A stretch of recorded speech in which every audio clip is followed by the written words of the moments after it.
Hello students, कैसे हैं आप सब लोग। उम्मीद करती हूँ सब अच्छे होंगे और स्वस्थ होंगे। मैं Meena Rana ICT virtual class में आपका स्वागत करती हूँ। स्टूडेंट्स, हम पढ़ रहे हैं क्लास 10th की हिंदी। तो जैसा कि आप जानते हैं, प्रीवियस लेक्चर में हमने यहाँ पर उत्साह और अट नहीं रही ये दो कविताएं पढ़ी हैं। सूर्यकांत त्रिपाठी निराला जी ने ये लिखी हैं। एक ही चैप्टर की यहाँ पर दो कविताएं यहाँ पर सूर्यकांत त्रिपाठी निराला जी ने दी हैं। उत्साह जो कविता है वो यहाँ पर कवि जो है बादलों का आवाहन कर रहे हैं और बादलों से ये आवाहन कर रहे हैं कि तुम खूब गरजो, खूब बरसो, ताकि पृथ्वी पर जो लोग जो हैं बेचैन हो गए हैं गर्मी के कारण, वो जो है उनको जो है राहत मिल सके। साथ ही साथ यहाँ पर दूसरी कविता है अट नहीं रही। ये फागुन के महीने की जो सुंदरता है, जिस समय बसंत ऋतु आती है और चारों तरफ हरियाली छा जाती है, रंग बिरंगे फूल खिलते हैं, तो उस पर ये जो है उसी का वर्णन इस कविता में किया गया है। चलिए, इसमें हमने उत्साह कविता को प्रीवियस लेक्चर में पढ़ा था और अट नहीं रही ये दो कविताएं हैं। तो देखिए, सबसे पहले यहाँ पर कवि का जो परिचय है वो हम प्रीवियस लेक्चर में पढ़ चुके हैं। सीधे इसको थोड़ा सा रिवाइज करेंगे, देन इसके क्वेश्चन आंसर हमने करने हैं आज की क्लास में। तो इसको रिवीजन करते हुए फिर इसके क्वेश्चन आंसर को हम सॉल्व करेंगे। देखिए यहाँ पर क्या लिखा है। उत्साह कविता में बादल गरजो, घेर घेर घोर गगन धाराधर ओ, ललित ललित काले घुंघराले, बाल कल्पना के से पाले, विद्युत छवि उर में कवि, नव जीवन वाले, वज्र छिपा नूतन कवि, फिर भर दो बादल गरजो। तो यहाँ पर कुछ शब्दार्थ हैं। जिन भी बच्चों ने नहीं लिखा है, आप जल्दी से इसके शब्दार्थों को भी लिख लेंगे। घोर का मतलब यहाँ पर भयंकर हो सकता है या घना भी हो सकता है, ठीक है। और आगे देखिए, गगन का मतलब आसमान, ये आपके कुछ पर्यायवाची शब्द भी हैं। ललित का मतलब सुंदर है। विद्युत का अर्थ है बिजली। नवजीवन नया जीवन। वज्र कठोर, नूतन नई। अब इन पंक्तियों में यहाँ पर कवि ने क्या कहा है। बादल गरजो, घेर घेर घोर गगन धाराधर ओ, ललित ललित काले घुंघराले, बाल कल्पना से पाले, छवि विद्युत छवि उर में कवि, नव जीवन वाले, वज्र छिपा नूतन कवि, फिर भर दो बादल गरजो। तो यहाँ पर कवि ने बादलों को संबोधित करते हुए कहते हैं कि लोगों के मन में सुख को भर देने वाले बादलों, आकाश को घेर घेर कर तुम खूब गरजो। तुम्हारे सुंदर बाल यानी कि केश जो हैं काले और घुंघराले हैं, ये कल्पना के विस्तार के सामने घने हैं, अर्थात काले एवं सघन बादल अत्यंत दूर दूर तक समूचे क्षितिज पर फैले हुए हैं, यानी कि जो पूरे आकाश में जो है ये फैले हुए हैं। कवि निराला यहाँ पर कवि बादलों को जो है कवि के रूप में व्याख्यायित कर रहे हैं, यानी कि जिस प्रकार बादल क्या करते हैं, बरसते हैं और पृथ्वी पर नव जीवन का क्या कर देते हैं, एक संचार कर देते हैं। जब भीषण गर्मी होती है उसके बाद जो है जब वर्षा हो जाती है, बादल आसमान में छाते हैं, उसके बाद वर्षा होती है, वर्षा के बाद नए नए जो है शीतलता जो है पृथ्वी को मिल जाती है। इसी प्रकार यहाँ पर कवि ने बादलों को कवि की तरह कहा है, क्योंकि कविता जो है, जब कवि जो है नई कविता लिखता है तो यहाँ पर आगे कहते हैं कि हृदय में बिजली की चमक है। किसके? बादलों के हृदय में बिजली की चमक है, क्योंकि जब बादल आपस में क्या होते हैं, टकराते हैं, तो बिजली चमकती है आसमान में। जैसे बादल वर्षा करके सभी को नया जीवन प्रदान करते हैं, पीड़ित प्यासे जनों की इच्छा पूरी करते हैं। आप सभी जानते हैं मई जून में उत्तर भारत में जो गर्मी होती है, भीषण गर्मी, उस समय जो है सभी जीव जंतु क्या हो जाते हैं, तड़प उठते हैं गर्मी के कारण। हालांकि मनुष्य जो है थोड़ा सा अपने लिए व्यवस्थाएं कर लेते हैं, लेकिन उन पशु पक्षियों के बारे में सोचिए जो भीषण गर्मी में जो है पृथ्वी के खुले आकाश में रहते हैं, खुले आसमान में रहते हैं, उन पर क्या बीतती है। और कई प्राणी उस समय अपने प्राण भी त्याग देते हैं। तो उस भीषण गर्मी का में जो है यहाँ पर कवि सूर्यकांत त्रिपाठी निराला जी बादलों का आवाहन कर रहे हैं और ये कह रहे हैं कि हे बादलों, तुम आसमान को घेर घेर कर क्या करो, खूब गरजो, पूरे आसमान में तुम फैल जाओ, ठीक है। और बादलों की कल्पना यहाँ पर कवि ने सुंदर बच्चा, जो छोटा बच्चा होता है उसकी तरह किया है, कि जो बादल जो हैं, जिस प्रकार से छोटे बच्चे के जो घुंघराले बाल हैं, ऐसे ही बादल भी जो हैं घुंघराले होते हैं। जब आप बादलों को बनाते हैं अपने नोटबुक में, तो उस समय आप एक प्रकार से जैसे घुंघराले जो बाल होते हैं, इसी प्रकार से इनका पिक्चर भी बनाया जाता है। आगे यहाँ पर क्या कहा है कि बादलों के हृदय में क्या है, बिजली की चमक है, यानी कि उसके हृदय में जो है विद्युत की चमक है, क्योंकि जब बादल आपस में गरजते हैं तो आपस में टकराते हैं तो बिजली की चमक आप देखते हैं आसमान में।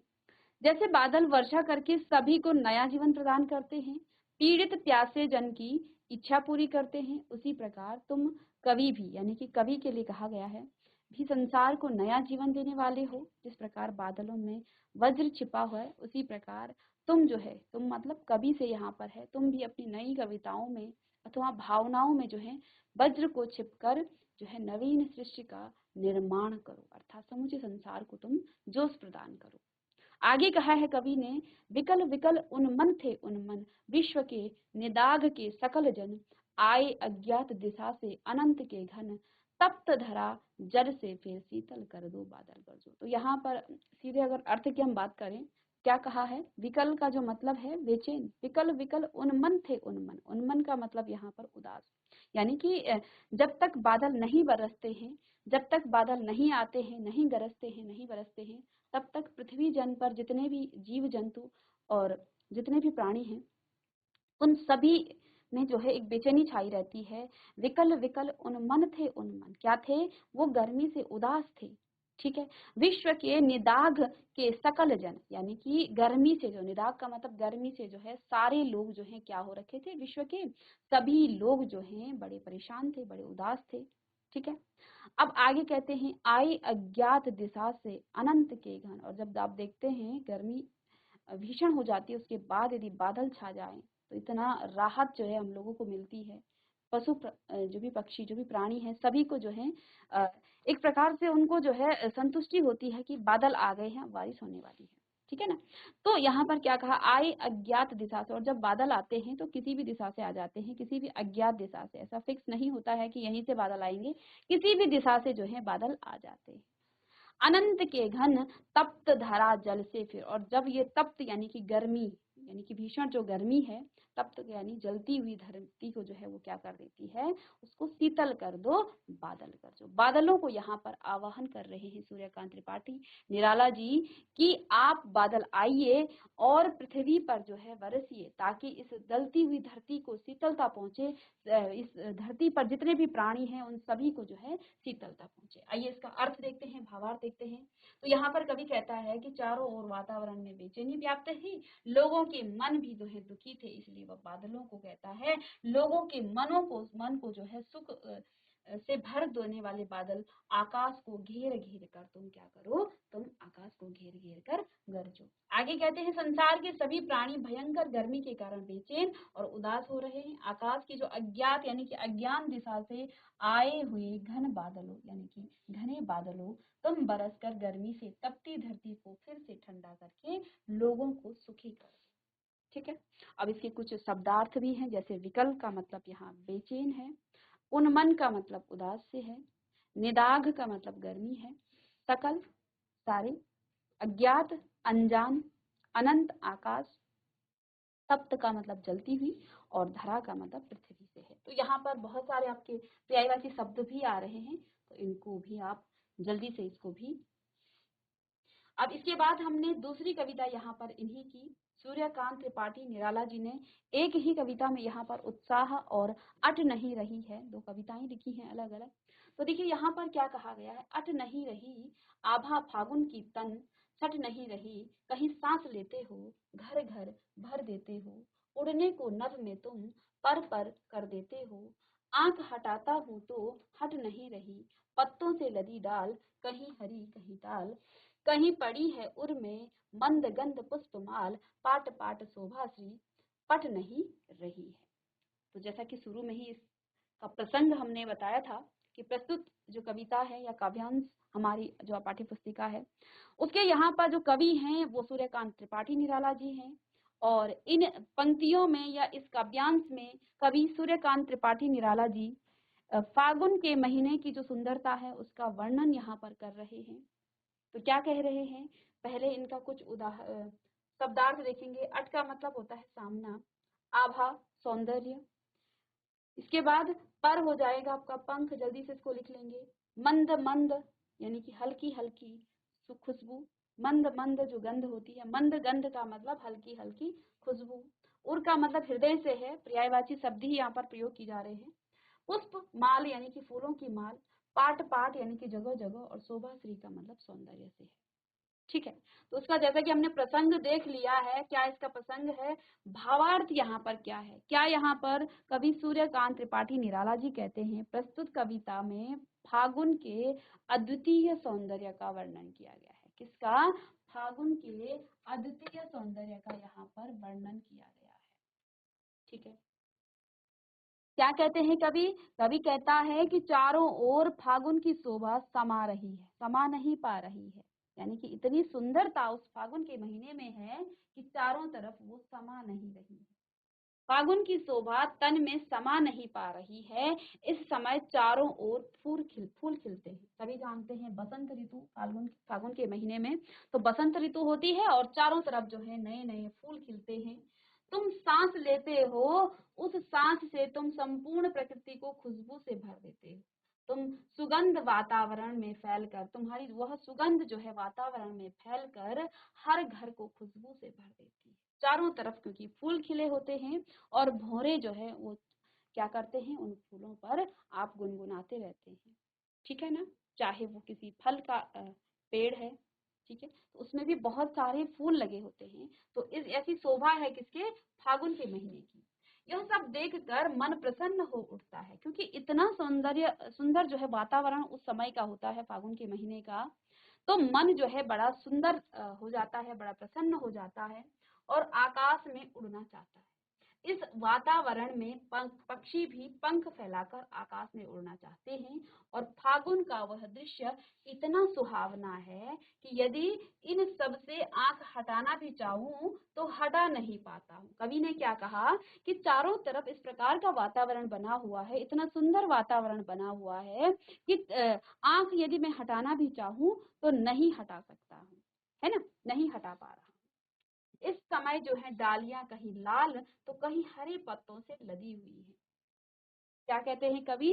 लाल क्यों हुए हैं डालियां? क्योंकि लाल लाल फूल जो है खिले हुए हैं और कहीं जो है हरे पत्तों से जो है डालियां जो है लदी हुई है। इन सबको देखकर ऐसा लग रहा है मानो फागुन के गले में सुगंध से मस्त कर देने वाली फूलों की माला पड़ी हुई है। यानी कि इस महीने का यहाँ पर वर्णन किया गया है कि फागुन का जो महीना है, ऐसा प्रतीत हो रहा है कि इस महीने ने सुगंध फैलाने वाली एक फूलों की माला जो है अपने गले में डाल दी हो। ठीक है, और जब सुगंध से लदी हुई यानी सुगंध से फैलाने वाली कोई माला आपके गले में पड़ जाती है तो आप जो है उसका आनंद लेते हैं, हर समय आपको जो है वो खुशबू देता रहता है। तो ऐसे ही यहाँ पर कवि ने भी फागुन के महीने का वर्णन किया है कि इतना सुंदर और इतना खुशबू जो है चारों तरफ वातावरण में फैला हुआ है इस महीने में, ऐसा प्रतीत होता है मानो कि फागुन ने अपने गले में सुगंध से मस्त कर देने वाली जो है फूलों की माला अपने गले में डाल दी।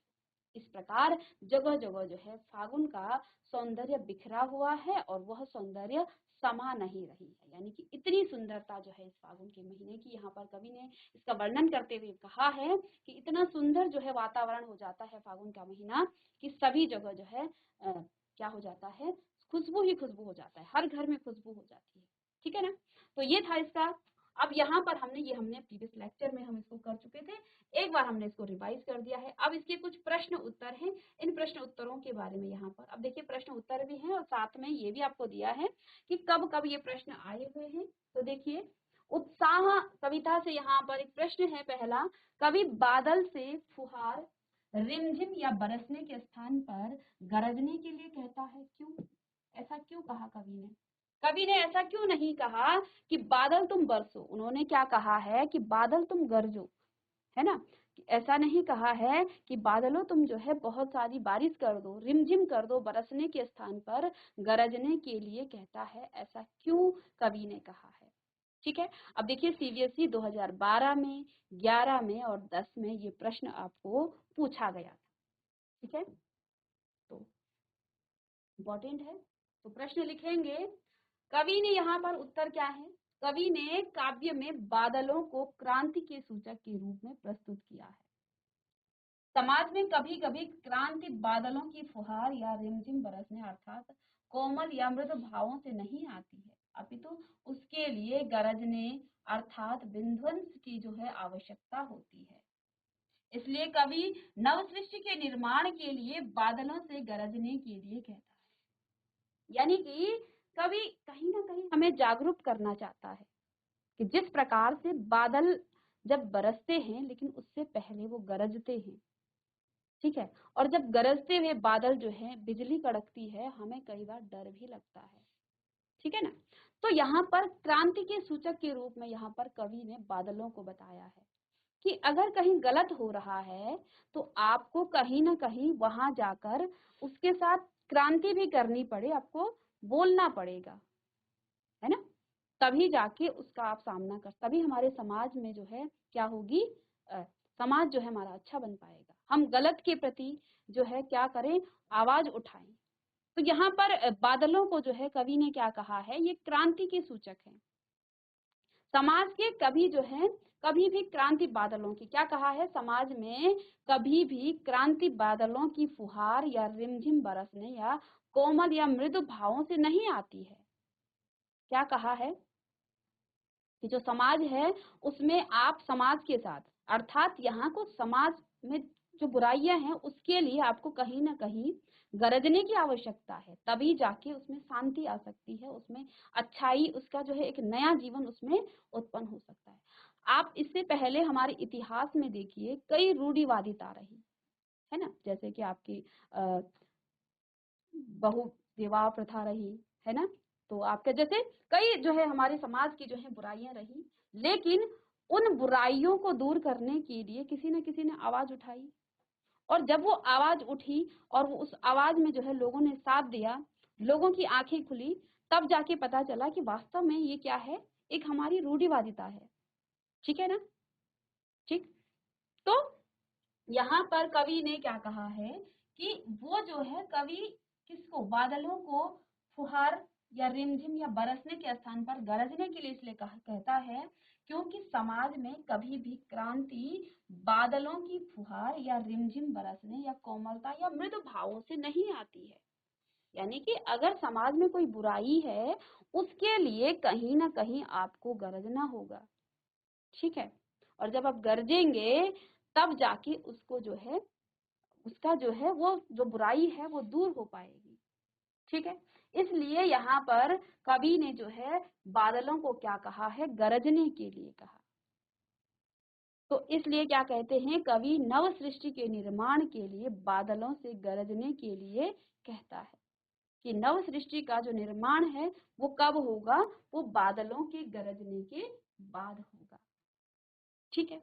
जैसे कि हमारे समाज में पहले सती प्रथा थी, है ना, तो एक बुराई थी, तो उसके प्रति भी क्या हुआ, आवाज उठाई गई, और जब आवाज उठी तो कई लोग क्योंकि जो उसका पालन करते हैं वो उसका विद्रोह भी करते हैं, विद्रोह करते हैं तो कहीं ना कहीं गरजेंगे, है ना, तो वो क्रांति फैलेगी।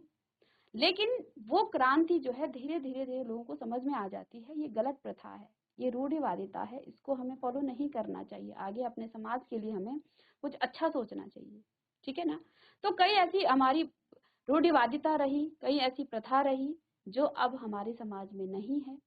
तो यहाँ पर कवि ने कहीं ना कहीं इसी बात को संकेत किया है कि समाज में कभी भी आप मृदुलता से यानी किसी भी कोमलता से आप किसी रूढ़िवादिता को, किसी पुरानी प्रथा को समाप्त नहीं कर सकते हैं, कहीं ना कहीं आपको क्रांति की आवश्यकता है, ठीक है। हमारा देश गुलाम हो गया था, लेकिन गुलामी की जंजीरों के लिए से निकलने के लिए हमने बहुत प्रयत्न किए, कहीं ना कहीं क्रांति की आवश्यकता पड़ी।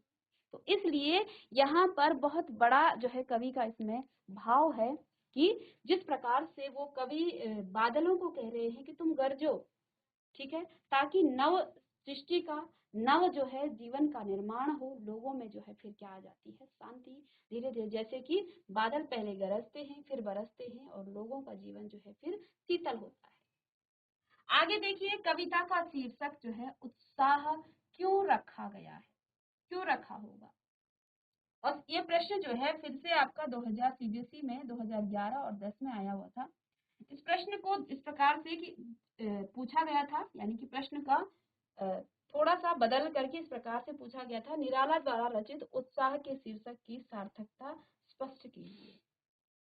ठीक है, तो यहाँ पर देखिए उत्साह एक आवाहन गीत है जो बादलों को संबोधित करके लिखा गया है।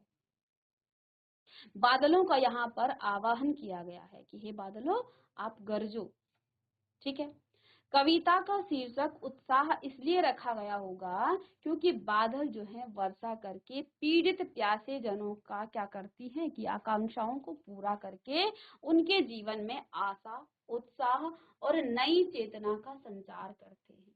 बादलों के बरसने से संपूर्ण सृष्टि जो है क्या हो जाती है, उत्साहित और आनंदित हो जाती है। ठीक है, इसलिए यहाँ पर जो उत्साह शीर्षक रखा गया है इसलिए यहाँ पर रखा गया है। तो इस प्रश्न का उत्तर लिख लेंगे कि उत्साह एक आवाहन गीत है जो बादलों को संबोधित करके लिखा गया है। कविता का शीर्षक उत्साह इसलिए रखा गया होगा क्योंकि बादल वर्षा करके लोगों को, पीड़ित लोगों को, प्यासे जनों की आकांक्षाओं को पूरी करते हैं, उनके जीवन में आशा, उत्साह और नई चेतना का संचार करते हैं। बादलों के बरसने से संपूर्ण सृष्टि जो है उत्साहित एवं आनंदित हो जाती है। चलिए इस प्रश्न का उत्तर लिख लेंगे जल्दी से।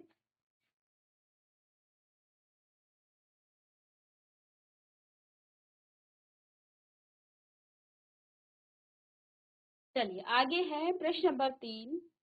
कविता में बादल किन किन अर्थों की ओर संकेत करता है? कविता में बादल किन किन अर्थों की ओर संकेत करता है? तो देखिए कौन कौन से अर्थ यहाँ पर बादल जो है किन किन अर्थों की ओर संकेत कर रहा है। बादल सबसे पहले तो पीड़ित और प्यासे जन की इच्छा को पूरी करने का ओर जो है संकेत करता है कि जो पीड़ित जने हैं, जो प्यासे जने हैं, जो प्राणी हैं, उनकी इच्छाओं को पूरा करने का जो है की ओर जो है पहला यहाँ पर बादल संकेत करता है। बादल मनुष्य जीवन में क्रांति लाने की ओर संकेत करता है। ठीक है, क्रांति किसके लिए?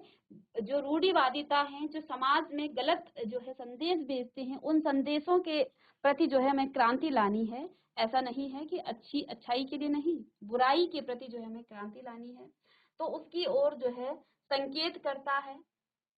साथ ही साथ बादल मनुष्य में उत्साह भाव का संचार करके उसे संघर्ष के लिए प्रेरित कर जीवन में नवीनता और परिवर्तन लाने की ओर संकेत करता है। ठीक है, तो इन जल्दी से इसको लिख लेंगे कि बादल सबसे पहले पीड़ित प्यासे जनों की इच्छा को पूरा करने की ओर संकेत करता है। बादल मनुष्य जीवन में क्रांति लाने की ओर संकेत करता है और बादल मनुष्य में उत्साह भाव का संचार करके उसे संघर्ष के प्रति जो है प्रेरित कर जीवन में नवीनता और परिवर्तन लाने की ओर संकेत करता है। ठीक है, चलिए जल्दी से लिखिए।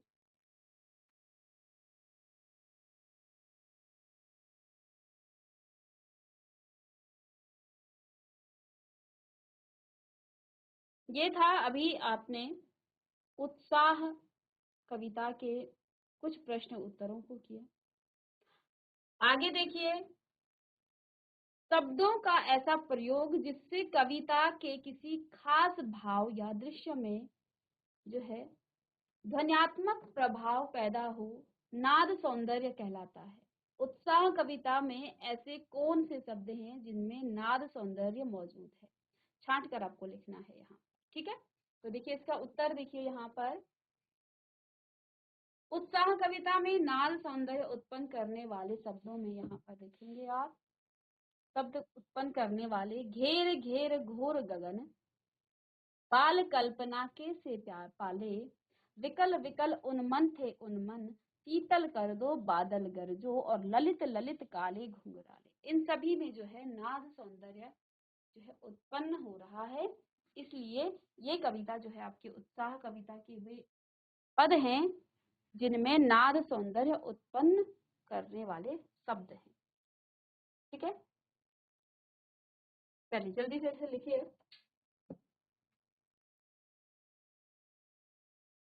आगे देखिए प्रश्न नंबर 5, रचना और अभिव्यक्ति के ये प्रश्न हैं।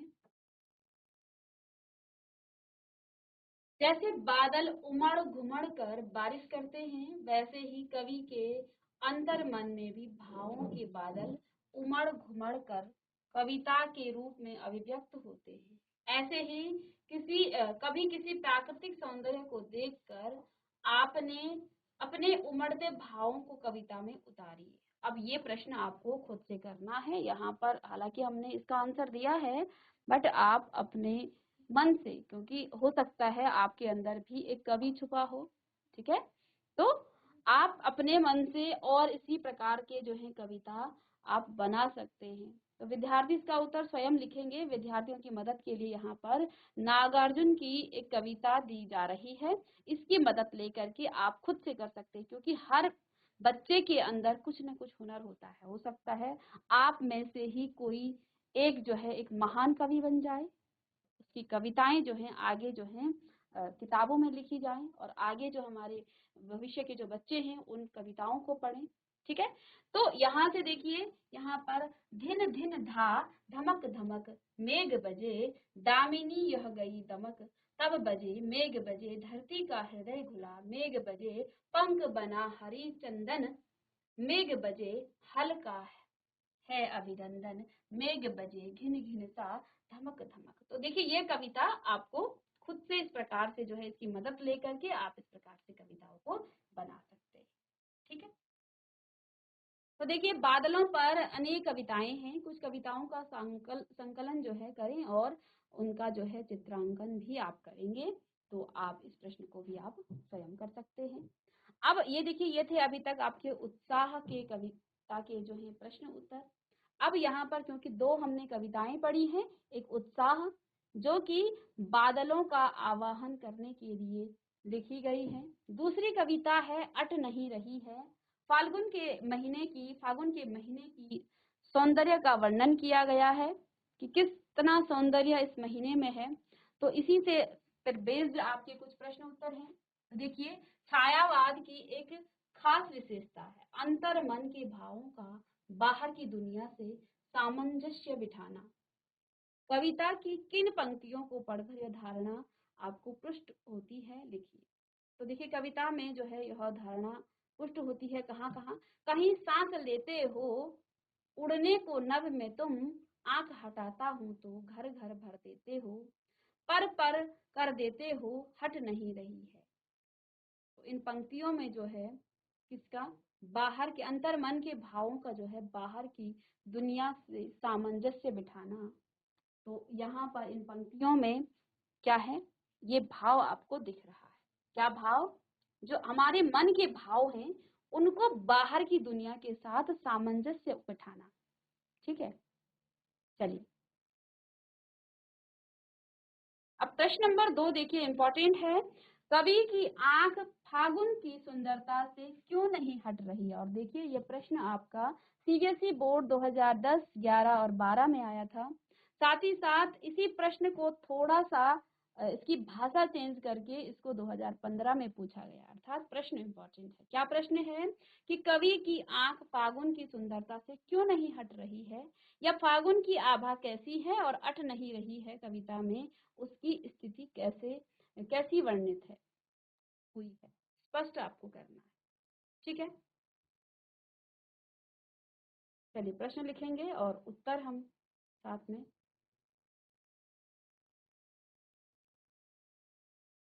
इस प्रश्न का उत्तर है कि चारों ओर फागुन का सौंदर्य बिखरा पड़ा है या बिखरा हुआ है, जिसे लेखक देखकर प्रकृति प्रेमी कवि का मन जो है प्रसन्न हो उठता है।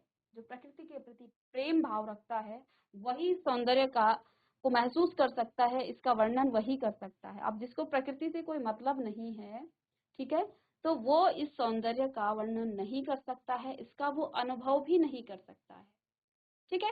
तो यहाँ पर क्या कहा गया है कि जिसे देखकर प्रकृति प्रेमी कवि का मन जो है प्रसन्न हो उठता है। इस समय डालियां कहीं लाल तो कहीं हरे हरे पत्तों से लदी दिखाई देती है, चारों ओर फूल खिले हैं, इसी कारण कवि की आंख जो है फागुन की सुंदरता से नहीं हट रही है। चलिए प्रश्न नंबर 3 है, प्रस्तुत कविता में कवि ने प्रकृति की व्या, व्यापकता का वर्णन किन किन रूपों में किया है? कवि ने प्रकृति की व्यापकता का वर्णन निम्न रूपों में किया है। कौन कौन से रूपों में? फागुन के प्राकृतिक सौंदर्य का प्रभाव नए नए लाल हरे पत्तों फूलों के रूप में चारों ओर समाया हुआ है, पहला। इसके बाद प्रकृति में चारों ओर उल्लास और सौंदर्य से कवि का मन जो है प्रसन्न होकर आकाश में उड़ना चाहता है। ठीक है, इसको हमने अर्थ में भी जाना था। कवि प्रकृति की व्यापकता को देखकर इतना प्रसन्न हो जाता है कि वह चाह कर भी उससे अपनी आंखें नहीं हटा पाता है। तो यहाँ पर प्रकृति की व्यापकता का वर्णन किन किन रूपों में किया है? पहले तो वो प्रकृति की जो सौंदर्य है उससे जो नए नए फूल खिले हैं, लाल और हरे हरे पत्ते जो हैं वो जो है चारों तरफ फूलों से जो है समाया हुआ है, चारे पेड़ पौधे जो हैं फूल और पत्तियों से हैं लदे हुए हैं। इसके बाद उन्होंने क्या कहा है? प्रकृति में चारों ओर उल्लास और सौंदर्य से कवि का मन भी जो है बड़ा प्रसन्न होकर आकाश में उड़ना चाहता है। साथ ही साथ प्रकृति की व्यापकता को देखकर वे इतना प्रसन्न हो गए कि वे चाहकर भी उससे अपनी आंखें नहीं हटा पा रहे हैं। ठीक है, तो ये प्रश्न का उत्तर आप जल्दी लिखिए।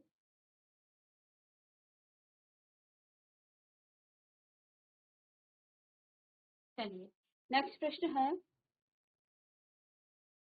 फागुन में ऐसा क्या होता है जो बाकी ऋतुओं से भिन्न होता है?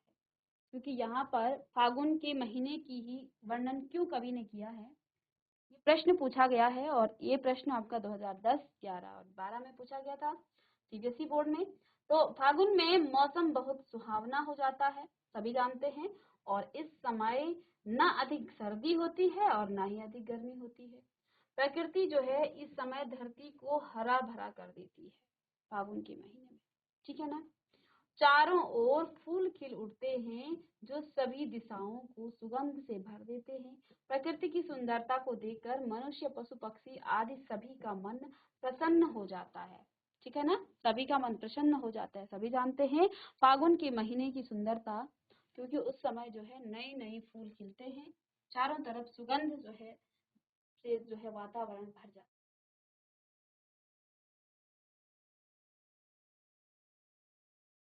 चलिए, इसको नोट डाउन कीजिएगा। साथ ही देखिए इस पर प्रश्न, इन कविताओं के आधार पर निराला के काव्य शिल्प की विशेषता लिखिए। तो निराला ने अपनी कविताओं में शिल्प संबंधी नए नए प्रयोग किए। उनकी कविताओं में जहाँ एक ओर श्रृंगार रस है, वहीं दूसरी ओर ओज का स्वर भी है। संगीतात्मक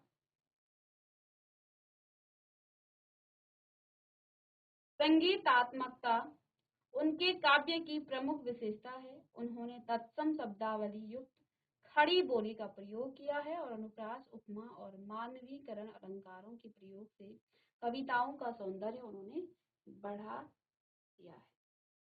ठीक है, ये थे प्रश्न। अब इसी कविता के कुछ रचना और अभिव्यक्ति पर प्रश्न है। तो होली के आसपास प्रकृति में जो परिवर्तन देते हैं, प्रकृति में जो परिवर्तन होता है दिखाई देते हैं, उन्हें लिखिए। तो होली के आसपास जो है मौसम कैसा हो जाता है, क्योंकि फाल्गुन के महीने में ही होली आती है, तो इसीलिए यहाँ पर होली के महीने की भी बात की गई है कि जब होली के आसपास, सभी जानते हैं फाल्गुन के महीने में ही तो आती है होली, तो होली के आसपास मौसम सुहावना हो जाता है, सर्दी कम हो जाती है और मंद मंद वायु चलने लगती है। चारों ओर रंग बिरंगे फूल खिलते हैं या लगते हैं और खेतों में हरियाली छाने लगती है। फसलें पकने लगती है और किसान अपनी पकी हुई फसलों को काट कर खलिहान में ले जाते आते हैं। इस प्रकार प्रकृति में अनेक परिवर्तन दिखाई देते हैं और ये परिवर्तन आप स्वयं अपने अनुभव से भी लिख सकते हैं। अब यहाँ पर हमने इसके सभी प्रश्न जो आपके उत्साह और अट नहीं रही, दोनों कविताओं के प्रश्न किए हैं। कुछ और प्रश्न हैं, उनको हम नेक्स्ट क्लास में डिस्कस कर लेंगे, तो इनको आप जल्दी से नोट डाउन कीजिए। ठीक है, चलिए, तो देखिए आज के लिए बस इतना ही। हमने आज की क्लास में उत्साह कविता को रिवीजन किया, साथ ही साथ उसके प्रश्न उत्तर किए। अट नहीं रही, जो कि दोनों ही निराला जी द्वारा लिखित ये कविता है, काव्यांश है, इनके प्रश्नों को भी हमने यहाँ पर आज की क्लास में सॉल्व किए हैं। तो उम्मीद करती हूँ सबको समझ में आया होगा। मिलते हैं नेक्स्ट लेक्चर में। Thank you.